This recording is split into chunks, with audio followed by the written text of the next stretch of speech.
He had a loaded Colt pressed against her temple, but it wasn't the only weapon she needed him to put down. In the dusty heart of the Old West, a quest for vengeance collided with a dangerous alliance, a journey that would push two strangers into a deadly intimacy. This is the story of Clara Hall, a woman who rode into the unforgiving frontier with one name on her lips: Jeremiah Pike. The summer of 1878 baked the Western territories into a cracked, brittle landscape. The dust got into everything: your clothes, your food, your soul. It clung especially tight to Clara Hall as she rode into the heart of it. She was 27 years old, but the sun and the grief had carved a few extra years onto her face, leaving behind a resolve as hard as the sun-scorched earth. Her purpose was a singular burning ember in her chest: vengeance. Vengeance against Jeremiah Pike for the brutal, senseless murder of her brother, Thomas. Tucked inside her saddlebag, she carried the only two things that mattered: a worn map marked with cryptic symbols her brother had left behind, and a crumpled, fading portrait of his smiling face. They were constant, painful reminders of her quest, a quest that had started with whispers of Pike's name in dusty cantinas and led her down a long trail of smuggling operations and broken men. That trail ended here, in the ramshackle town of Silver Bend. The Silver Bend saloon stank of stale whiskey, sawdust, and the particular kind of desperation that festers in places where hope comes to die. The air was thick with cigar smoke, a blue-gray haze that caught the afternoon sunbeams slanting through the grimy windows. The low hum of men's voices was punctuated by the clatter of dice and the occasional burst of raucous laughter. It was a den of snakes, and Clara was here to find the most venomous one. Her hand unconsciously brushed the hilt of the throwing knife hidden in her boot. A lifetime of caution had taught her to always have an edge. Her eyes, sharp and calculating, scanned the room. She dismissed the loud-mouthed prospectors, the weary-eyed farmers, the shifty-looking gamblers.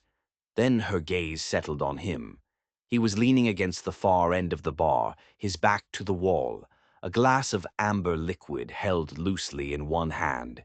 He wasn't the biggest man in the room, or the loudest, but he commanded his space with the predatory grace of a wolf. Elijah Kane. At 33, his reputation preceded him like a long, dark shadow. A gunslinger, they called him. A man both feared and respected, who could find anyone for the right price. When his eyes met hers across the smoky room, she felt a jolt.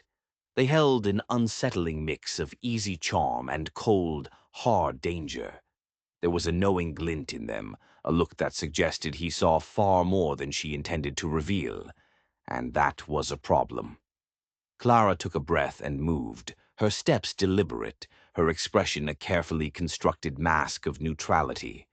She stopped a few feet from him, letting the noise of the saloon create a thin wall of privacy around them. "They say you know things, Kane," she began, her voice low, a subtle challenge in its tone. Elijah took a slow sip of his drink, his eyes raking over her with an unnerving thoroughness that made her skin prickle.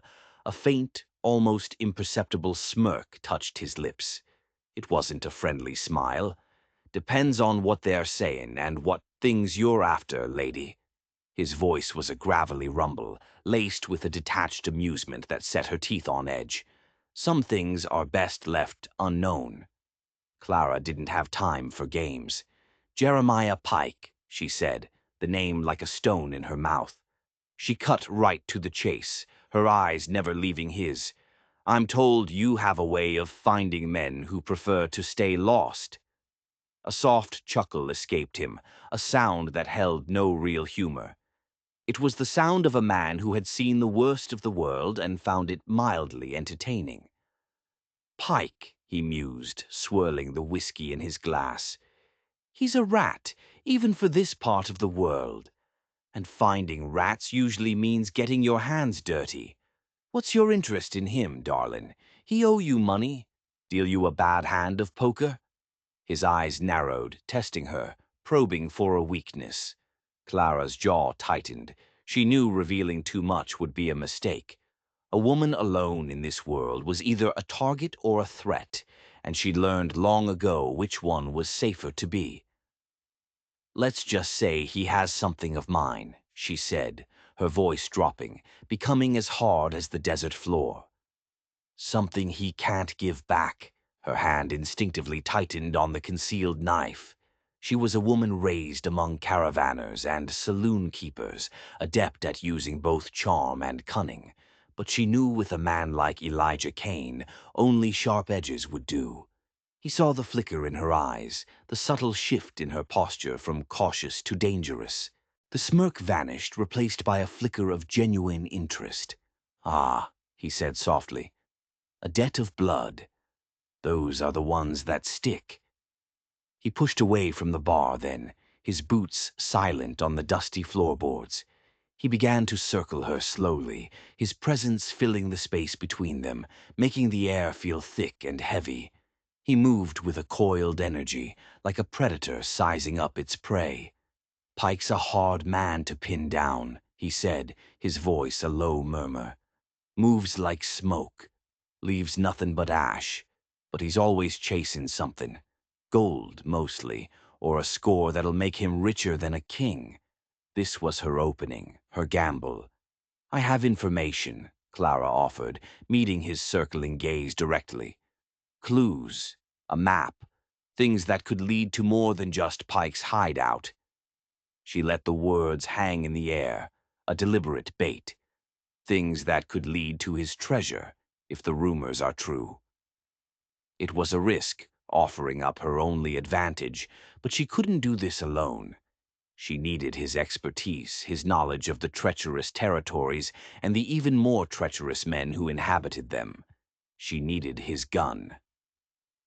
Elijah stopped his slow circle, his eyes glinting with a sudden, keen interest.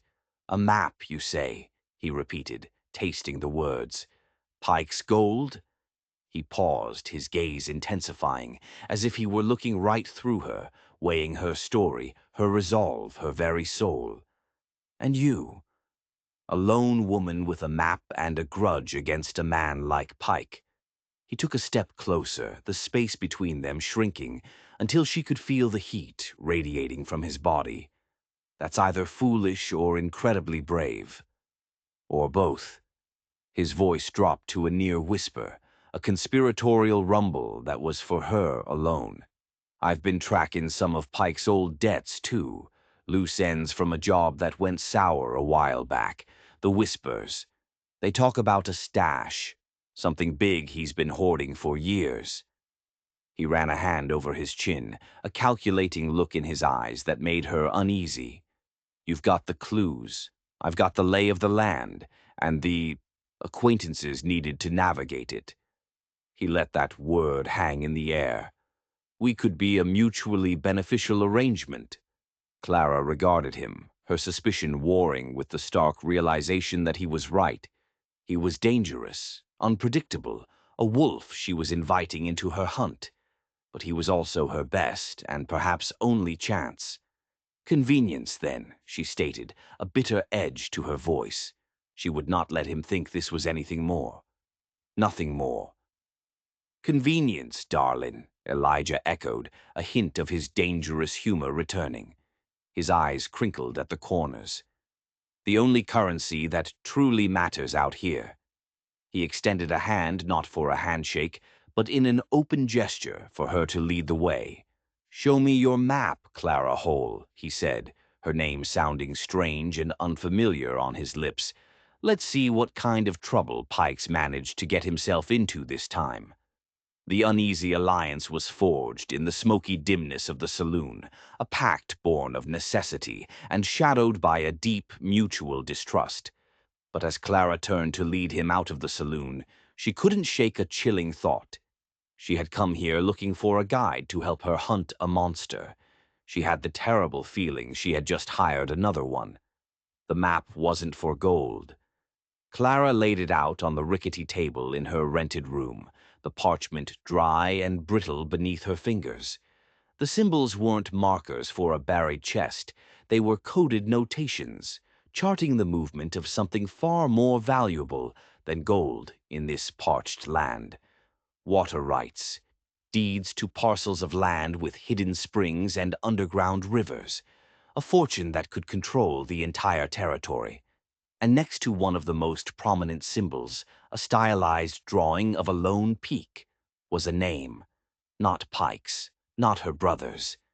It was the name of the territorial judge, Judge Gideon Blackwood.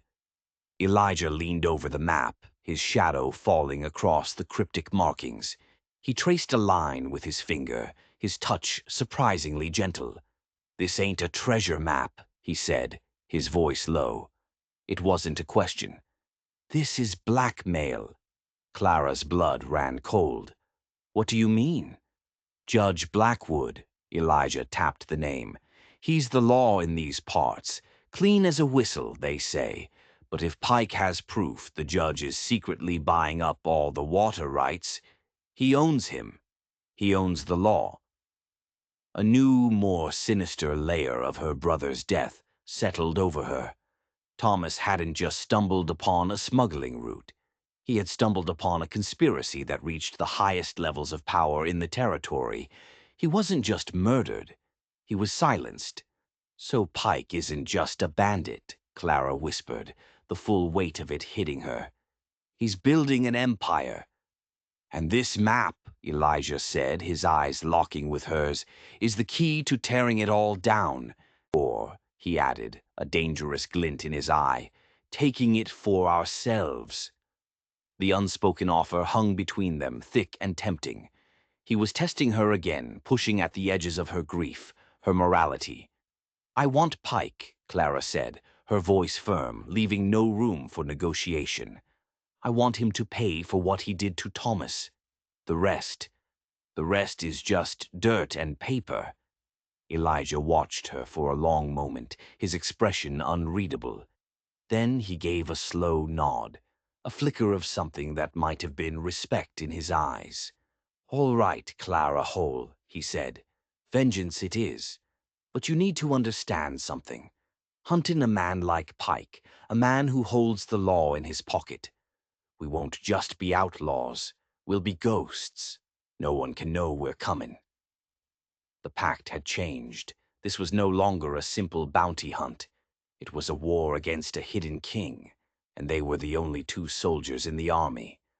As they prepared to leave Silverbend under the cover of darkness, a thought nagged at Clara.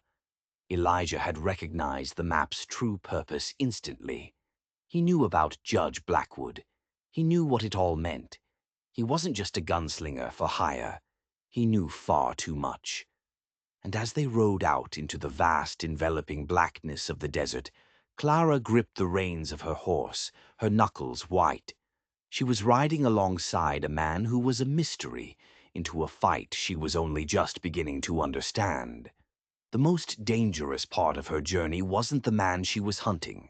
It was the man riding right beside her. The relentless sun beat down on the parched earth, a vast, unbroken canvas of ochre and rust that stretched to an endless horizon. Clara and Elijah rode in a silence that was less companionable and more a fragile humming truce. The only sounds were the rhythmic thud of hooves on sun-baked ground and the constant, weary creak of saddle leather. Dust, fine as flour, coated everything. It was in their clothes, their hair, the very air they breathed. It tasted of grit and desolation, a constant reminder of the unforgiving miles that lay between them and their quarry. Clara, perched atop her sturdy mare, kept her gaze fixed ahead, but her peripheral vision was always aware of Elijah. He rode with an effortless, predatory grace, his lean frame seeming to become one with the powerful roan beneath him. His hat was pulled low, shadowing eyes that she knew held a disconcerting blend of lazy amusement and something far more watchful. Every so often he would hum a low, tuneless melody or shift in his saddle, and the small movements would send a ripple of sharp awareness through her.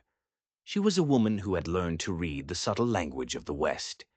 The tension in a man's shoulders, the way his hand lingered near his gun, the cold glint in his eyes. And Elijah Kane, for all his deceptive ease, spoke volumes in his silence. Their initial convenience, born of a shared objective, was quickly giving way to the raw realities of the trail.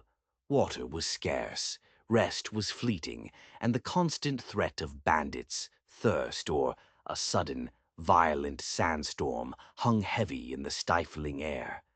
But it wasn't just the external dangers that tested their fragile alliance. It was the space between them, the unspoken questions, the growing tension that crackled like static electricity in the dry desert air. Each evening, as the sun bled across the sky in hues of fiery orange and deep violet, they would make camp. The ritual was always the same. Pick a spot with some semblance of cover. Tend to the horses, gather what little dry brush could be found for a fire. Clara would handle her own supplies, meticulous and self-sufficient, always positioning herself so that Elijah was within sight, but never too close.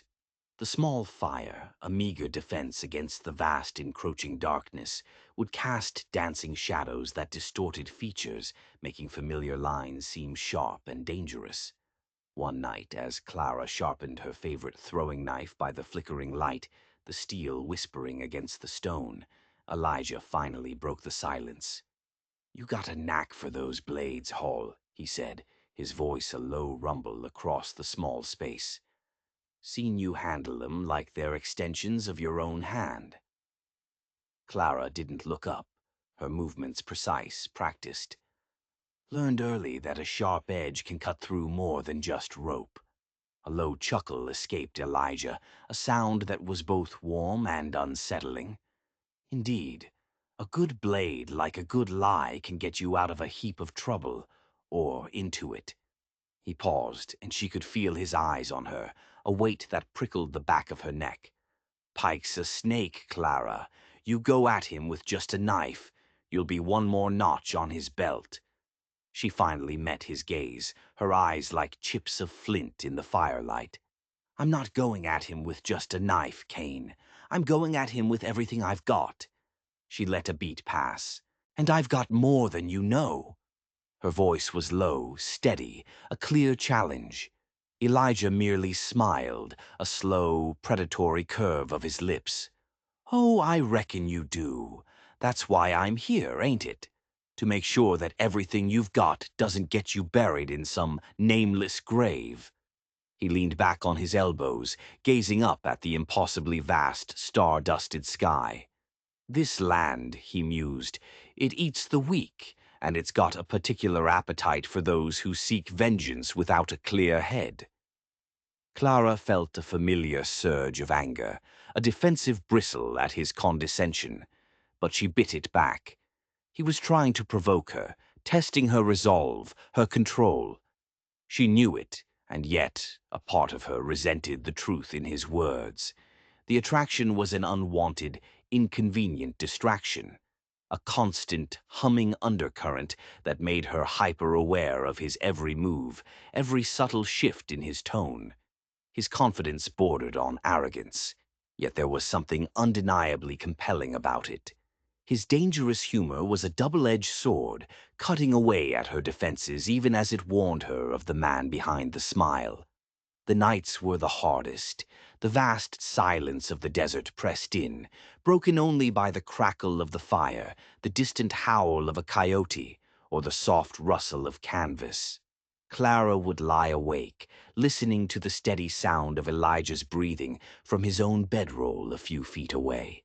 She'd picture his face etched by the firelight, the hard lines around his eyes, the faint scar that cut through his left eyebrow. She knew he was a man capable of great violence, a man who had likely seen and done terrible things. Yet there was a strange, magnetic pull, an undeniable awareness that transcended her weariness and her grief. It was a dangerous game, this dance of distrust and desire, played out against a stark, unforgiving landscape. Elijah, for his part, was acutely aware of Clara's vigilance.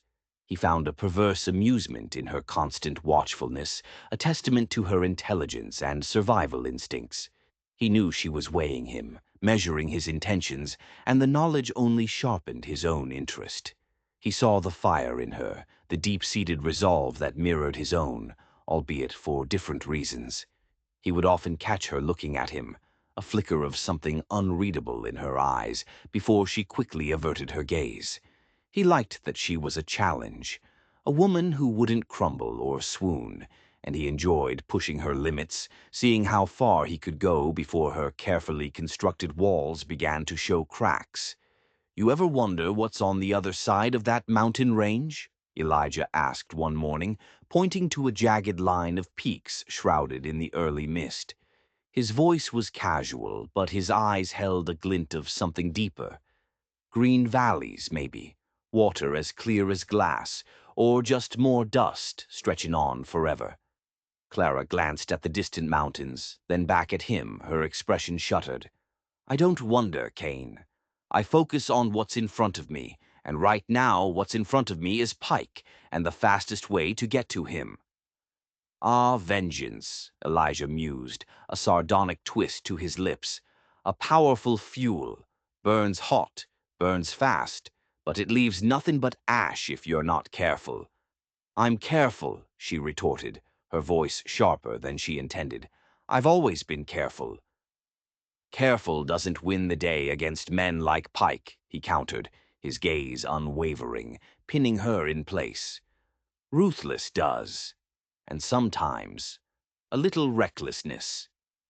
He held her gaze for a moment longer than necessary, a silent challenge passing between them, a recognition of the dangerous path they were on, and the even more dangerous one they were walking with each other. The air between them crackled, charged with unspoken words, with the weight of their shared journey and the simmering, volatile emotions that lay just beneath the surface. Each passing mile, each shared silence, brought them closer to an inevitable confrontation. Not just with Pike, but with the explosive dynamics of their own complex, combustible partnership. And the desert stretched on before them, a vast, indifferent witness to the brewing storm. It was the 5th day when they found the body. He was slumped against a rock outcropping, a dried-up canteen by his side, his face bloated and blackened by the sun. He wore the dusty clothes of a prospector, but the leather satchel clutched in his dead hand was too fine, too new.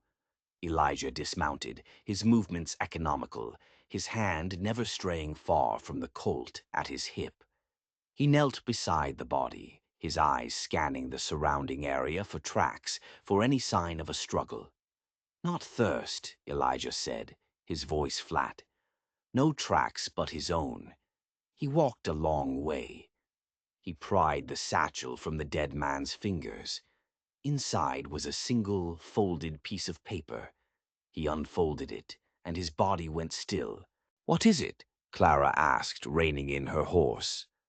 Elijah didn't answer right away. He just stared at the paper, his jaw tight. Then he looked up at her, and the usual amusement in his eyes was gone, replaced by something cold and hard. "It's a page from a ledger," he said, handing it up to her. Clara's eyes scanned the neat columns of names and numbers. They were payments, large sums of money paid out to different men. And then she saw it, a name she recognized, Thomas Hall, her brother's name. Next to it was a date just 2 days before he was killed, and a sum of money so large it made her gasp, a final payment. "What is this?" she whispered, her voice trembling. "What does this mean?" "It means," Elijah said, his voice grim as he took the paper back, "that your brother wasn't just some innocent victim who stumbled onto Pike's operation." He folded the paper and tucked it into his pocket, his eyes meeting hers with a stark, brutal honesty. "It means Thomas was working for him." The words hit Clara like a physical blow. "No," she said, shaking her head, the denial immediate, instinctual. "No, you're wrong. Thomas hated men like Pike. He was a good man." "Was he?" Elijah's voice was quiet, but it cut through her denial like a razor. "This ledger page. It's Pike's payroll. I've seen others like it. Your brother wasn't just on it, Clara.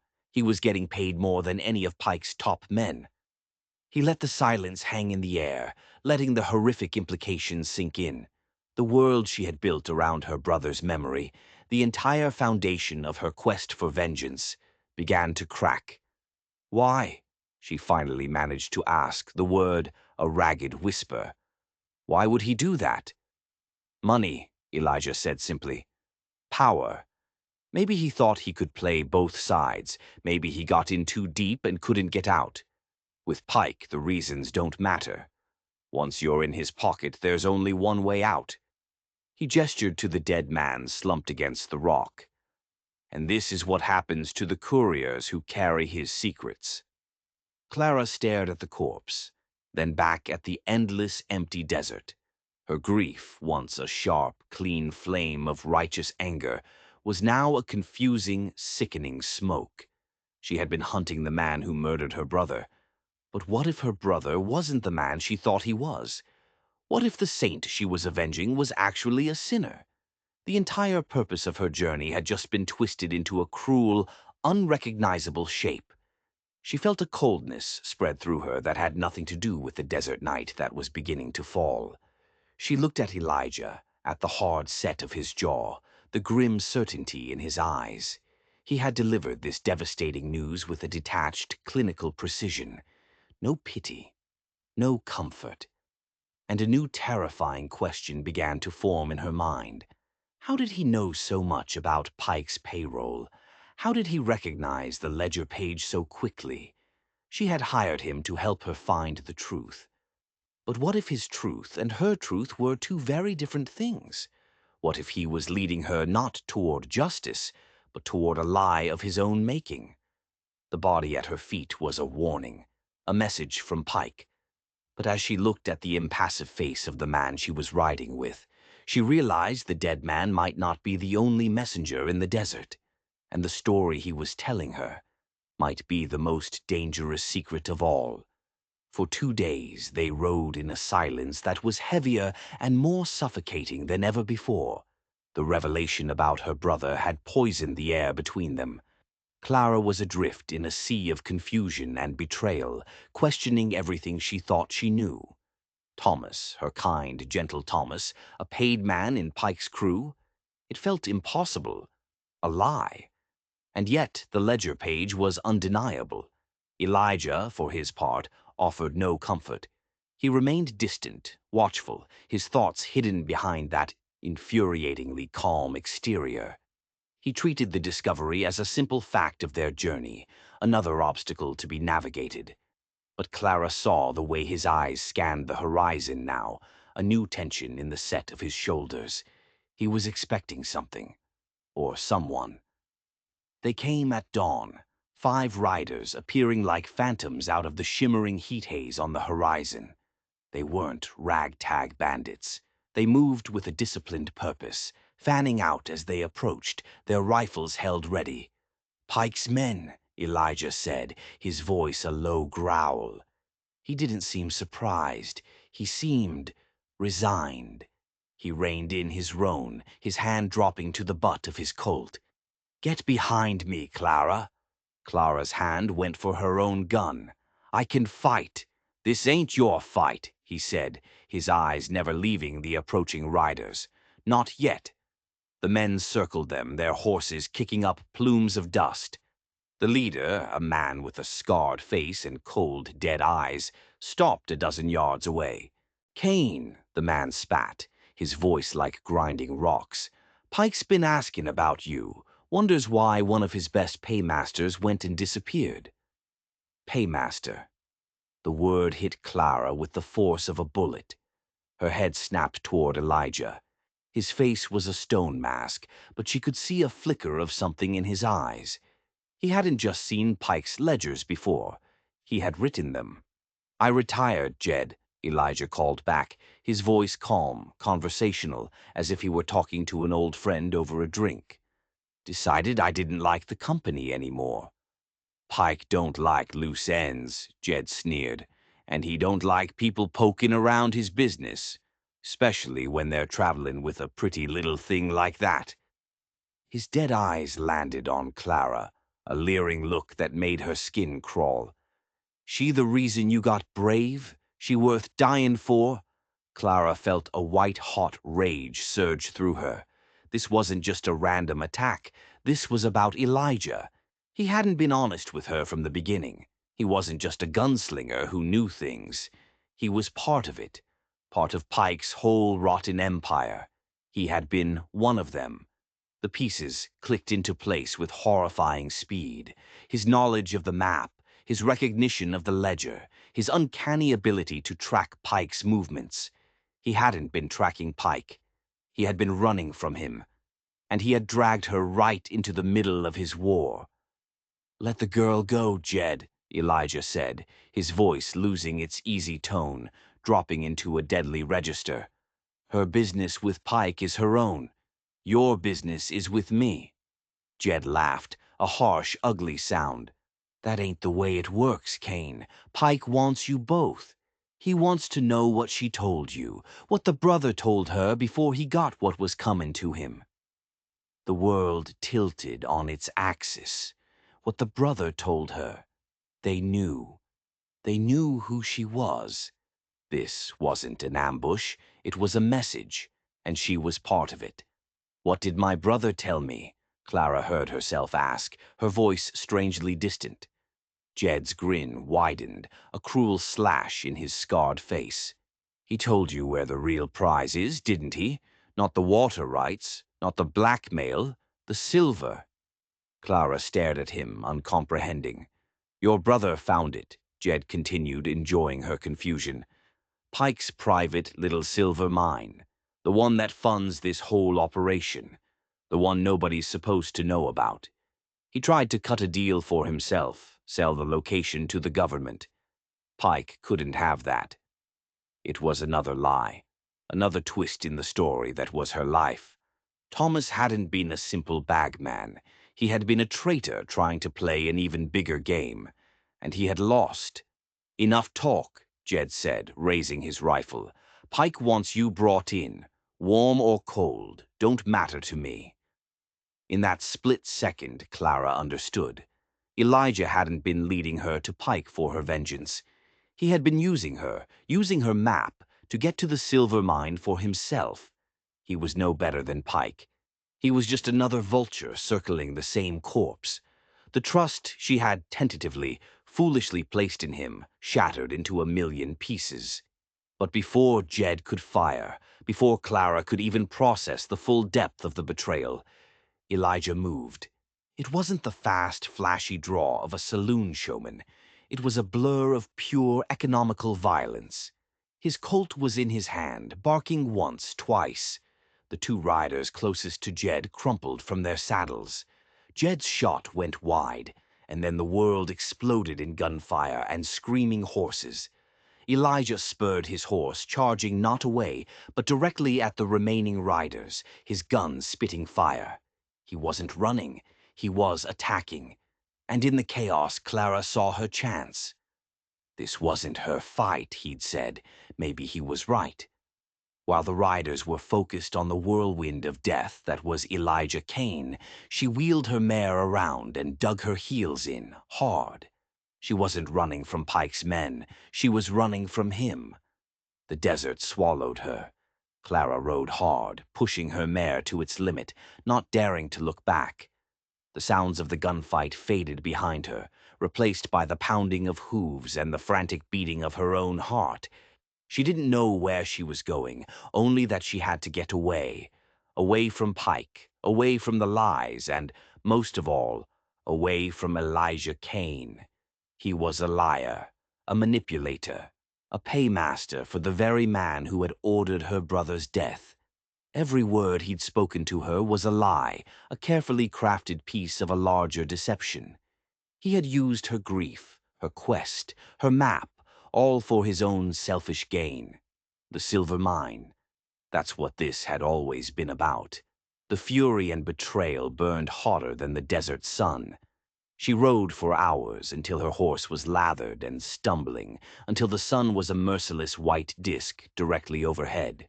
She finally found a sliver of shade in a narrow canyon, its high rock walls offering a brief respite from the heat. She dismounted, her legs trembling, and let her mare drink sparingly from her canteen. She was alone, truly alone now. Her quest for vengeance was a ruin, built on a foundation of lies told by her own brother. The man she had trusted to guide her was her enemy. She had nothing left but the clothes on her back and a burning, directionless rage. What now? Turn back? Give up? Let Pike and Elijah fight over their blood money? No. The thought was a bitter pill, but the fire inside her hadn't been extinguished. It had just changed. It was no longer just about Thomas. It was about the truth. It was about tearing down the whole rotten structure, Pike's and Elijah's included. She had the map. It was still tucked safely in her saddlebag, the map that led to the mine. That was her power now, her only weapon. As the afternoon wore on, a new sound echoed through the canyon. Not the wind, not a coyote. Hoofbeats. A single rider. Clara's heart leaped into her throat. She drew her Colt, her hands slick with sweat, and flattened herself against the rock wall, positioning herself behind a jumble of boulders. She peered through a crack, her breath held tight in her chest. It was him, Elijah. He rode into the canyon slowly, his eyes scanning the area. He wasn't riding like a man in pursuit.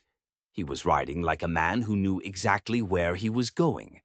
His horse didn't look tired. He must have followed her tracks. He stopped in the middle of the canyon, not 20 yards from her hiding spot. He dismounted, his movements slow, deliberate. He didn't draw his weapon. "Clara," he called out, his voice echoing slightly off the canyon walls. It was calm, steady. "I know you're here. We need to talk." Talk. The audacity of it sent a fresh wave of rage through her. "I've got nothing to say to you," she yelled back, her voice tight with fury. "You're a liar, Kane. You worked for him. You were his paymaster." "I was," he admitted without hesitation. The simple confirmation was another stab of betrayal. "For 6 months. That's how I know so much about his operation." "You used me," she accused, her voice cracking. "You used my brother's map to find his silver." "The silver is the key, Clara," he said, taking a slow step forward. "It's the heart of his entire empire. You cut out the heart, the rest of it dies. The judge, the water rights, all of it." "So you can take it for yourself?" she shot back. He stopped. "No," he said, and for the first time she heard a weariness in his voice, a deep frustration. "So I can destroy it." He took another step. "Stay where you are," she warned, the barrel of her Colt shaking slightly. Elijah raised his hands slowly, showing they were empty. "Jed and his men are dead, but more will come. Pike knows you're with me. He thinks you're my partner. He'll hunt you to the ends of the earth." "I'd rather face Pike alone than ride another inch with you," she spat. A sad, tired smile touched his lips. "I reckon you would. But you're wrong about me, Clara. You're wrong about why I'm here." He reached slowly into his coat pocket. Clara's finger tightened on the trigger. "Don't," she warned, but he wasn't reaching for a gun. He pulled out a small, tarnished silver locket and tossed it onto the sand between them. "I didn't just work for Pike," Elijah said, his voice dropping, losing all its hardness, becoming something raw and pained. "I was investigating him, my partner. He got too close. Pike had him killed 6 months ago, the same way he killed your brother." Clara stared at the locket lying in the dust. It was familiar. She had seen it before, in old photographs. "My partner's name was Marshal John Corbin," Elijah said quietly. "And I'm not a gunslinger. I'm a U.S. Marshal, and I'm going to burn Jeremiah Pike to the ground." The world stopped. A U.S. Marshal. The revelation was so stunning, so completely outside the realm of anything she could have imagined, that she couldn't process it. It had to be another lie. A more elaborate, more desperate lie than all the others. Yet, the locket. She slowly lowered her gun, her eyes fixed on it. She took a hesitant step out from behind the rocks. "You're lying," she whispered, but the words had no conviction. "Am I?" he asked softly. He unbuttoned his shirt, pulling aside the dusty fabric. Pinned to his undershirt was a tin star, dulled and scratched but unmistakable. A U.S. Marshal's star. Everything she thought she knew was wrong. Again. Her reality had been shattered and rebuilt so many times in the last few days. She felt dizzy. He wasn't her enemy. He was the law. He had been undercover this whole time, playing a long, dangerous game. The payrolls, the insider knowledge. It all made a terrible kind of sense now. "Why?" she asked, her voice small. "Why didn't you tell me?" "Because I couldn't be sure of you," he said, his voice laced with regret.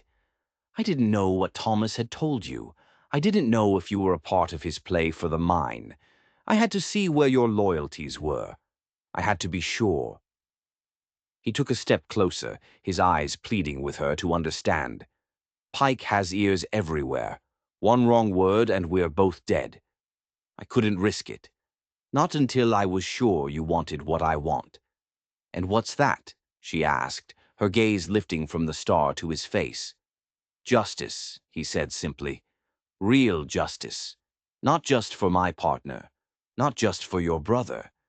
But for every person Pike has crushed under his heel to build his empire." The silence in the canyon was profound. The pieces of her shattered world were slowly, painfully reassembling themselves into a new, unbelievable picture. She hadn't hired a gunslinger. She hadn't been betrayed by a greedy outlaw. She had stumbled into the middle of a federal investigation. Her personal quest for vengeance had just become something infinitely larger and infinitely more dangerous. She looked at the man standing before her. Not Elijah Kane, the gunslinger, but Marshall Kane, an agent of the law. And she realized the choice before her had changed. It wasn't about who to trust anymore. It was about who to fight alongside. The third week of their journey felt like a lifetime. The desert turned against them, spitting a violent, blinding sandstorm that forced them to seek refuge in a forgotten, half-collapsed cabin. Its timbers groaned under the onslaught of the wind, protesting the intrusion. The air inside, thick with dust and the scent of damp, decaying earth, crackled with a different kind of storm. The truth. It had been laid bare in the canyon, but here, in the oppressive intimacy of their confinement, its sharp edges were unavoidable. He was Marshal Elijah Kane. His partner had been murdered by Pike. Her brother had been both Pike's accomplice and his victim. Their separate quests for justice had merged into one, a dangerous path from which there was no turning back. Days of relentless travel, shared silence, and guarded glances had built an invisible wall between them. Now that wall was crumbling under the weight of his confession and the forced proximity. Clara, restless and weary, found herself pacing the small single room. Her mind was a whirlwind. She kept replaying every conversation, every shared glance, recasting them in the new light of who Elijah truly was. The cynical gunslinger was a mask, a carefully constructed persona. But who was the man beneath? Her eyes fell on his saddlebags, tossed in a corner. The habit of a lifetime, the instinct for survival, took over. She needed to know more. She needed to see for herself. While Elijah was outside, trying to secure the groaning door against the storm's fury, she knelt by his belongings. Tucked beneath a worn saddle blanket, her fingers brushed against a small leather-bound ledger. Not Pike's ledger. This one was different, newer. Curiosity, sharp and insistent as a blade, compelled her to open it. The ink was fresh, the handwriting the same familiar, confident hand she'd seen on the map. But this wasn't a list of payments or deeds. It was a journal. His journal. Her eyes scanned the pages, her heart beginning to pound a slow, heavy rhythm against her ribs. It was filled with observations, notes on Pike's operations, names of his men. And then she found the more recent entries. Entries about her. Met the sister, Clara Hall. She has the fire. But is it for justice or greed? Thomas played a deep game. Does she know? She has the map. Must get the map. The words were clinical, detached. She was an asset, a means to an end. The map was all he'd wanted. The betrayal, which she thought had been a misunderstanding, was real after all. He hadn't been testing her loyalty. He had been assessing her usefulness. She kept reading, her fingers trembling as she turned the page. She found the ledger page about Thomas. The look in her eyes. Not a flicker of greed, only pain. She truly didn't know about her brother. She's not like him. This changes things. And then the last entry, written just the night before. She ran. Can't blame her. I pushed too hard, kept the lie going too long. But when Jed called her my girl, I saw red. Nearly lost control. This is getting complicated. She's getting complicated. A cold dread seeped into her bones, quickly replaced by a white-hot, confusing fury. He had been playing her, doubting her, analyzing her like she was a piece on a chessboard. But something had shifted. The cold calculation had given way to something else. Something personal. The door banged open, and Elijah stepped inside, shaking sand from his hat. The howl of the wind filled the small space before he managed to shove the door closed again. That should hold for, he started to say, then stopped when he saw the open journal in her hands. His face hardened, the mask of the gunslinger snapping back into place. All warmth, all weariness vanished, replaced by a cold, dangerous stillness. You had no right, he said, his voice flat, devoid of emotion. Her own voice, when it came, was a low growl, cutting through the scream of the wind outside. You bastard! He didn't move, didn't speak, just watched her, his expression unreadable. She thrust the journal at him, its worn cover trembling in her hand. All this time, I was just a part of your plan, wasn't I? The sister, a tool to be used. You were never going to tell me the truth, were you? Not unless you were forced to. Her accusations were a torrent, fueled by the fresh wound of his written words, layered on top of the raw grief for her brother's betrayal. Every shared glance, every moment of hard-won camaraderie, now felt like a calculated lie, a manipulation. Elijah finally looked at her. His eyes, which she now knew were not a gunslinger's but a marshal's, were dark and unreadable. He took a step toward her, his height suddenly imposing in the small space. He didn't deny it. He didn't try to explain. Instead, with a movement so fluid it was almost imperceptible, he unholstered his Colt. The polished steel glinted in the dim light of the single lantern. He lifted the gun, its long barrel glinting as it came to rest, cold and unyielding, against her cheek. The metal was an icy shock against her skin, a stark reminder of the lethal power he wielded, martial or not. Clara's breath hitched, her heart hammering against her ribs like a trapped bird, yet she met his gaze, her fury warring with a sliver of primal fear. "Please put that gun down," she whispered, her voice firm despite the tremor running deep within her. The silence stretched, thick and suffocating, punctuated only by the relentless shriek of the sandstorm against the cabin walls. The world narrowed to the feel of the cold steel on her skin and the dark intensity of his eyes. Elijah's thumb brushed the hammer, a soft metallic click that echoed in the stillness. It was the sound of a final choice being made. Then, with agonizing slowness, he lowered the Colt. The weapon dropped to his side, but his eyes never left hers. They were filled with a turbulent, unreadable emotion. Clara, her gaze locked with his, her body still humming with adrenaline and rage, completed her thought. Her voice gained a new, deeper edge, one that had nothing to do with the journal and everything to do with the man standing before her. Not just that one. A heavy silence settled, broken only by the persistent roar of the wind. A slow, almost pained smile spread across Elijah's lips. It was a dangerous, knowing curve that sent a different kind of shiver down her spine. He took a step forward, his tall frame eclipsing the lantern's glow, his shadow swallowing hers whole. He leaned in, his voice a low, gravelly whisper that was barely audible above the storm. "Smart girl," he murmured. "Always good to know what you're up against." Before she could react, before she could process the shift in the air between them, his hand shot out, not to strike, not to restrain. His hand seized her by the waist, pulling her flush against him with a raw, undeniable force. Her initial instinct was to resist, to push him away, to fight the raw magnetism that had simmered between them for weeks. But the anger, the fear, the confusion, and the long-denied hunger converged in that single moment, shattering her resolve. Her fingers, instead of pushing him away, tangled in the fabric of his shirt, pulling him closer still. The kiss that followed was a tempest, as wild and untamed as the storm raging outside. It wasn't gentle or tender.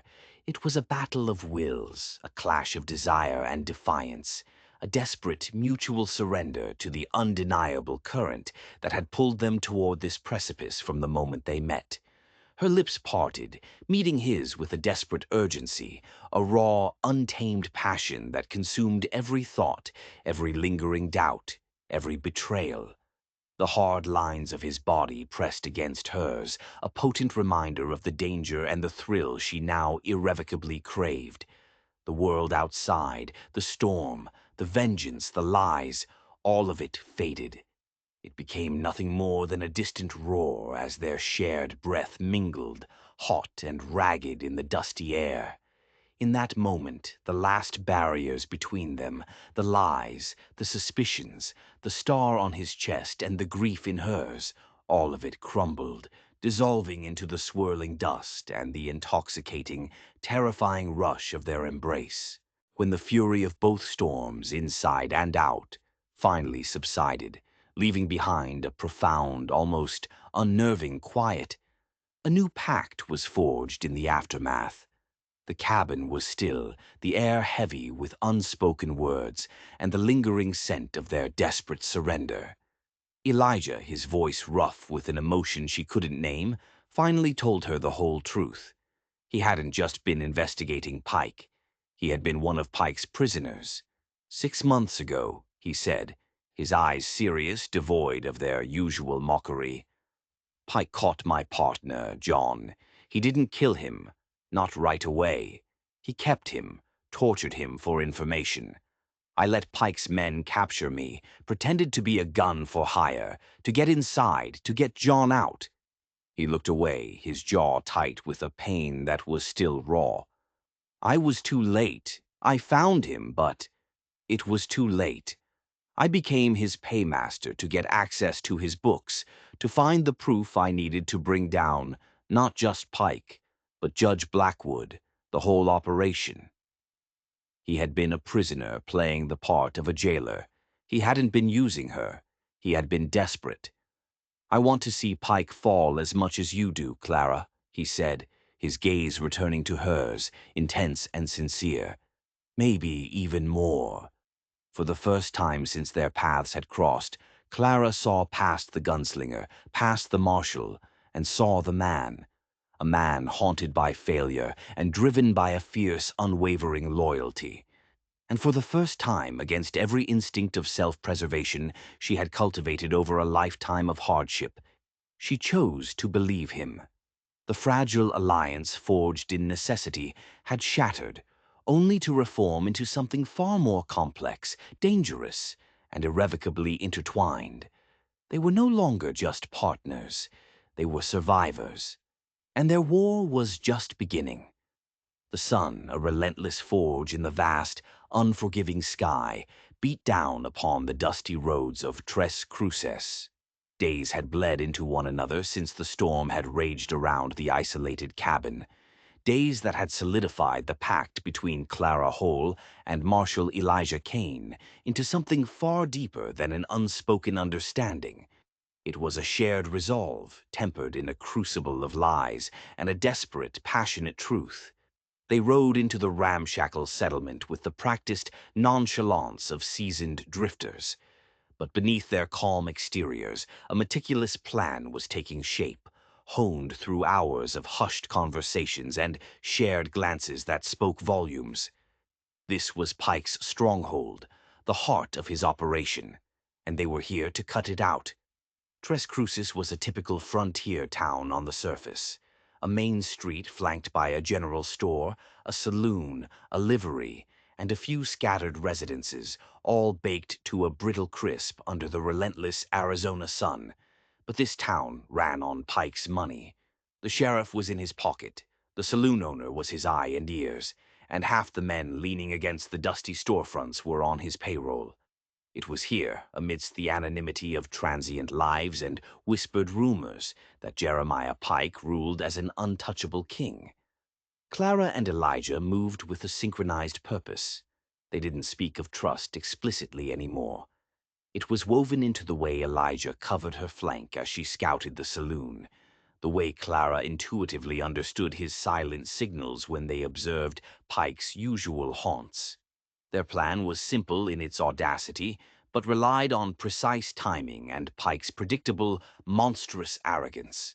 They would corner him in the narrow alleyway behind the Golden Spur Saloon, a dead-end chute, perfect for an ambush. They spent a day observing, gathering intelligence from the shadows. Pike was indeed in town, a hulking shadow of menace, always surrounded by his collection of rough-hewn sycophants. He held court in the Golden Spur, his loud boasts and crude laughter echoing through its swinging doors. Clara felt the familiar knot of ice in her stomach tighten with each glimpse of him. The cold fury that had simmered for years was now reaching its boiling point. But it was different now, sharper. It wasn't just for Thomas anymore. It was for Marshal Corbin. It was for Elijah. It was for the whole damn territory Pike held hostage. The ambush was set for dusk, the hour when shadows lengthened, blurring the lines between light and dark, truth and deception. Elijah positioned himself on a rooftop overlooking the alley, a dark silhouette against the dying sky. His rifle, a long, deadly extension of his will, glinted faintly in the fading light. Clara, concealed behind a stack of empty, foul-smelling barrels at the alley's mouth, clutched the hilt of her favorite throwing knife. Its balance was a familiar comfort in her hand, though her Colt .45 felt heavier than usual in the other. This was not a knife fight. This was the end. The air grew thick with anticipation, the distant murmur of the town fading into a dull hum in her ears. Then she heard it, the rhythmic thud of heavy boots on the boardwalk. Pike. His massive frame was silhouetted against the saloon's flickering lamplight as he emerged with two of his men.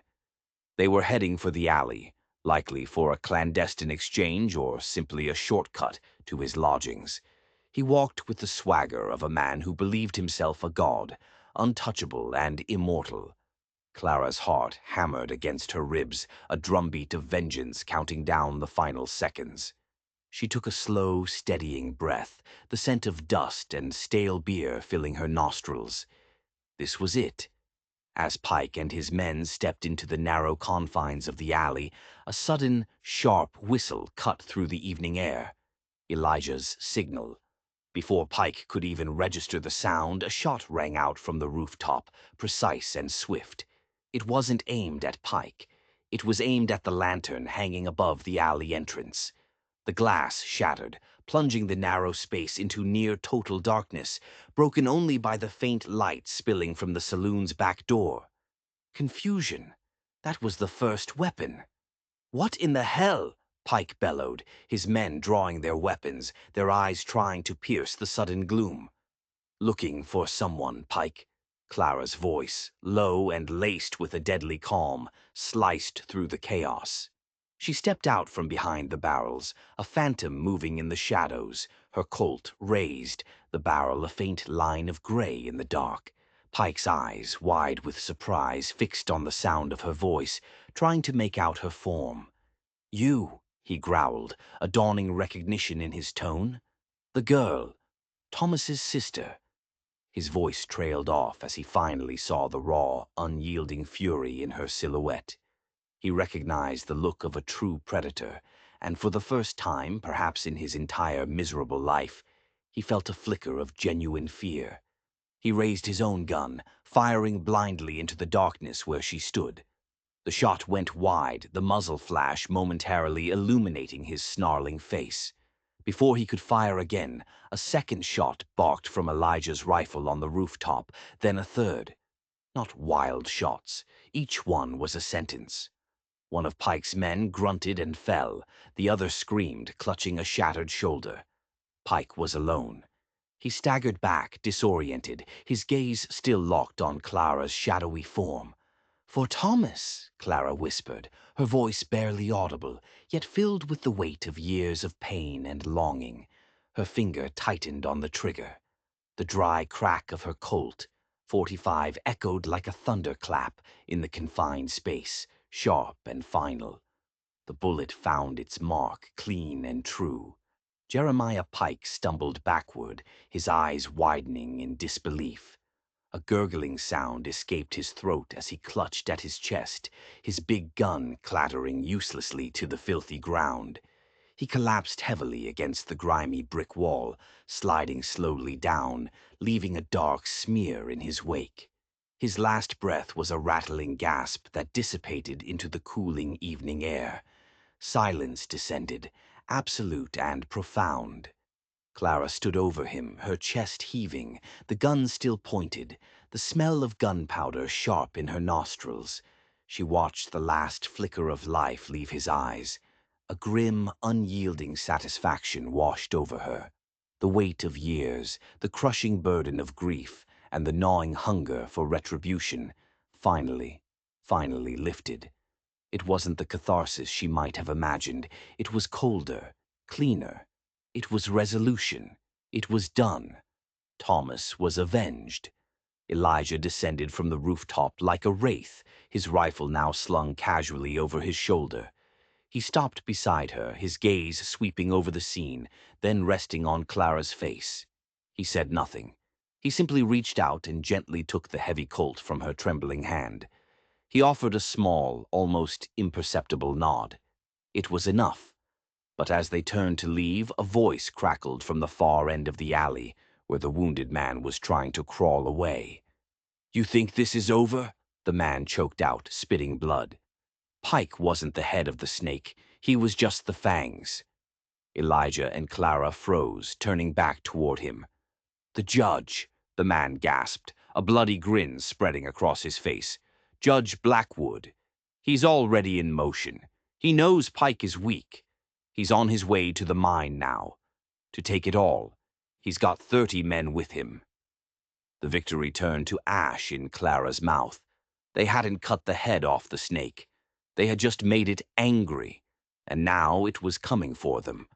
The last vestiges of twilight painted the western sky in hues of bruised orange and deep violet as Clara and Elijah rode out of Tres Cruces.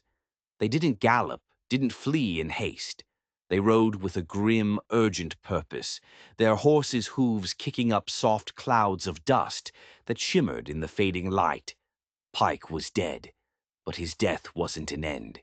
It was a trigger. 30 men, Clara said, the words a stark reality in the cool night air. "We can't fight 30 men, Elijah." "We don't have to fight them," Elijah said, his face a hard mask in the gloom. "We just have to beat them there. The silver mine, the source of it all. Judge Blackwood, the man who hid his corruption behind a robe and a gavel, was making his move, consolidating his power. He thought with Pike gone, the prize was his for the taking. He was wrong. The map, Elijah said, turning to her. You have it memorized? Every turn, every landmark? Clara nodded. Thomas made me study it. He said it might be important one day. Another memory of her brother, now tainted with a new, bitter understanding. There's a shortcut, she said, remembering a faint line on the parchment, a trail marked as treacherous, nearly impassable. Through the devil's backbone, it could save us half a day's ride if we can make it through. Then that's where we're going, Elijah said, no hesitation in his voice. They rode through the night, the landscape transforming into a ghostly world of silver and shadow under the full moon. The silence between them was different now, not the silence of distrust or tension, but the focused, shared silence of two soldiers on the eve of their final battle. The easy banter of the gunslinger was gone, replaced by the quiet intensity of the marshal. The fiery anger of the vengeful sister had been forged into the cold steel of a warrior. As dawn broke, painting the eastern sky in pale shades of rose and gray, they reached the entrance to the Devil's Backbone. It was a jagged, knife-edge ridge of rock that snaked its way through the mountains, a perilous path with a sheer drop on either side. They dismounted, leading their horses single file. The wind howled through the rocks, a mournful cry that threatened to tear them from the narrow path. For hours they climbed, their boots slipping on loose scree, their muscles aching with the strain. Finally, near midday, they reached the summit. Below them, nestled in a hidden, bowl-shaped valley, was the mine. Its entrance was a dark wound in the side of the mountain, surrounded by a small makeshift camp. And snaking its way up the main trail towards it was a long column of riders. Blackwood's men. They were only hours away. We beat them, Clara breathed, a sense of weary triumph in her voice. We did, Elijah said, his eyes fixed on the mine below. Now we have to finish it. His plan was desperate, reckless, and utterly terrifying. It involved dynamite from the mine's own stores and a willingness to be buried alive. They would rig the entrance, wait for Blackwood and his men to enter, and then bring the entire mountain down on top of them. A tomb of rock and silver for a corrupt judge and his army. There was only one problem. It's a suicide mission, Elijah, Clara said, her voice quiet. Once we light that fuse, there's no way out. Elijah turned to her, his face grim, but his eyes held a strange calm. There's a ventilation shaft Thomas marked on your map. Leads out the other side of the mountain. It's a long shot. It might have collapsed. But it's the only shot we have. He looked at her, truly looked at her, in that moment. The lines around his eyes, the slight curve of his mouth, the way the harsh sunlight caught the glint of his dark hair. He was a man of shadows and danger. A marshal sworn to uphold the law, now about to break it in the most spectacular way possible. He had stood by her side. He had fought for her. He had shown her the truth in all its ugly glory. I'm with you, she said, her voice unwavering. To the end. A genuine smile, one that reached his eyes, bloomed on Elijah's face. It was a rare sight, a flash of the man beneath the star and the gun. They made their way down into the valley, two small figures against a vast, indifferent landscape, moving toward a destiny of fire and rock.